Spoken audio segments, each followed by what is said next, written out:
आज मैं तुम्हें एक ऐसी बात बताऊंगा जो तुमने शायद कभी सोची भी नहीं होगी। तुमने कभी किसी वुल्फ को, भेड़िए को शिकार करते हुए देखा है? ऑफ कोर्स टीवी पे। जब वो शिकार पे जाता है ना, तो सामने वाले हिरन को सिर्फ एक भेड़िया दिखता है, धीरे धीरे चल के आता हुआ मैदान में अकेला। लेकिन वो हिरन ये नहीं देख पाता कि 6 भेड़िए और हैं उसके साथ, झाड़ियों के पीछे ऑलरेडी पोजीशन ले चुके हैं। दो ने आगे से घेरा हुआ है, दो ने पीछे से घेरा हुआ है, एक उधर से आ रहा है। लेकिन हिरन को कौन दिख रहा है? जो लेफ्ट हैंड साइड से आ रहा है, सिर्फ एक भेड़िया। और यही उस वुल्फ का पहला रूल होता है, never look like a team but always be a team.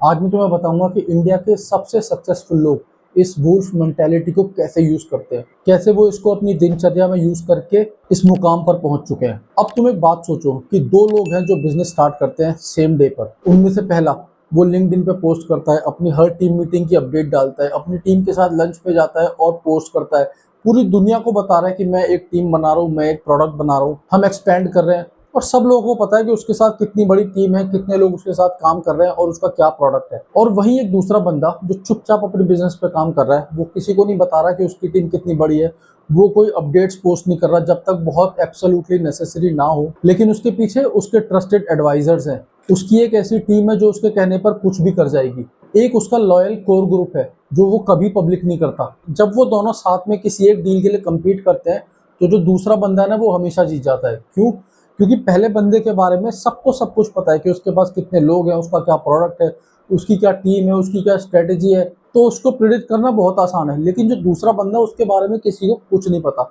उसके पास भी सेम प्रोडक्ट है, सिमिलर टीम है, लेकिन जो उसका थॉट प्रोसेस है और जो उसकी टीम की स्ट्रेंथ्स है, वो कभी सामने पब्लिक नहीं करता। वो उनको जब दिखाता है जब उसको सबसे ज़्यादा उसकी ज़रूरत होती है।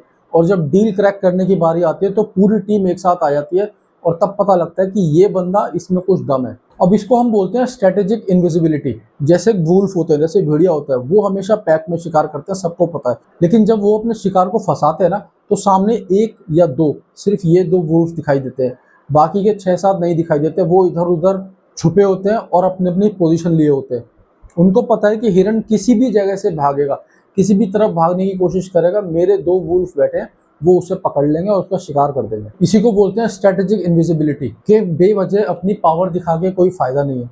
अपनी पावर जब दिखाओ जब उसकी सबसे ज्यादा जरूरत है। हमेशा अपनी पावर्स को छुपा के रखो, अपने अंदर रखो, अपने आप को धीरे धीरे बिल्ड करते रहो, अपनी स्ट्रेटेजीज प्लेस करते रहो। क्योंकि लोग उसी को प्रेडिक्ट कर पाते हैं जहां उनको दिखता है कि ये 6 वुल्फ है शिकार करने के लिए, तो उनको पता है कि रास्ता कहाँ से निकालना है। लेकिन जब उन्हें पता ही नहीं है कि तुम्हारे दो पीछे छुपे हैं, दो इस तरफ छुपे हैं, एक आगे छुपा हुआ है, तो वो किस किस को रोकेंगे। इंसान जब भी अपना पूरा प्लान, अपना पूरा नेटवर्क, अपनी पूरी स्ट्रेटेजी पब्लिक कर देता है, वहीं पर उसका एडवांटेज खत्म हो जाता है। जितने कम लोग तुम्हारे रिसोर्सेज के बारे में जानते हैं, जितने कम लोग तुम्हारी स्ट्रेटेजी के बारे में जानते हैं, जितने कम लोग जानते हैं कि तुम क्या क्या कर सकते हो, उतना ही ज्यादा अनप्रिडिक्टेबिलिटी तुम्हारे पास होती है, उतनी ज्यादा एडवांटेज तुम्हारे पास होती है। पहला एग्जाम्पल है धीरू भाई अंबानी जी।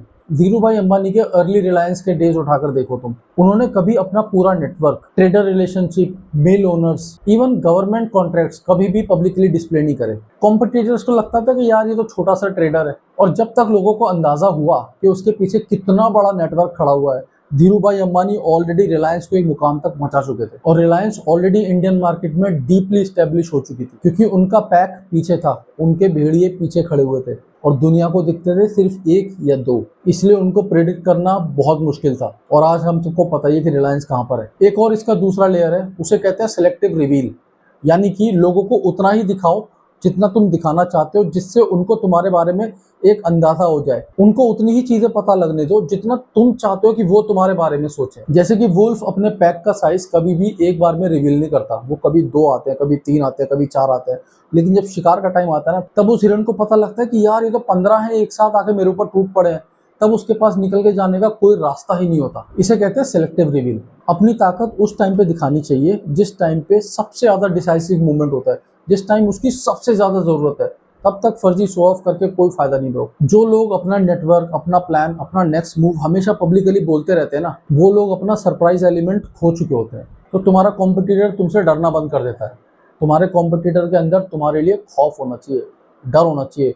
उसे ये पता होना चाहिए कि अगर ये बंदा खेलने पे आ गया ना, पूरा गेम इधर उधर कर देगा। चाणक्य की स्ट्रेटेजी जो आपने सुनी होंगी, पॉलिटिक्स में बहुत यूज होती हैं। अभी हिस्ट्री में देखो, चाणक्य ने चंद्रगुप्त के लिए जो जो अलायंसेस बनाए वो उसने कभी भी पब्लिक नहीं करे। हर अलायंस, हर सपोर्टर एक सही टाइम पे रिवील हुआ। कभी भी उसने एक साथ नहीं बताया कि देखो ये मेरे 10 पत्ते हैं, मैं इनको इनके अगेंस्ट खेलूंगा। नहीं, जब जिसकी जरूरत थी वो बंदा तब सामने आया। इवन मॉडर्न पॉलिटिक्स में देख लो, जो जो नेता या जो जो पॉलिटिशियंस अपनी स्ट्रेटेजी पहले से ही पब्लिक कर देते हैं, उनके अपोनेंट्स उनके लिए उसी हिसाब से तैयारी करके बैठे होते हैं। अभी वापस उन दो लोगों की बिजनेस की कहानी पे आते हैं जिन्होंने इस वीडियो के शुरू में अपने अपने बिजनेस खोले थे। जो पहला बंदा जो हर चीज पब्लिक करता था, सारी चीज लिंक्डइन पे डालता था, फेसबुक पे डालता था, उसने अपना सरप्राइज एलिमेंट खत्म कर दिया।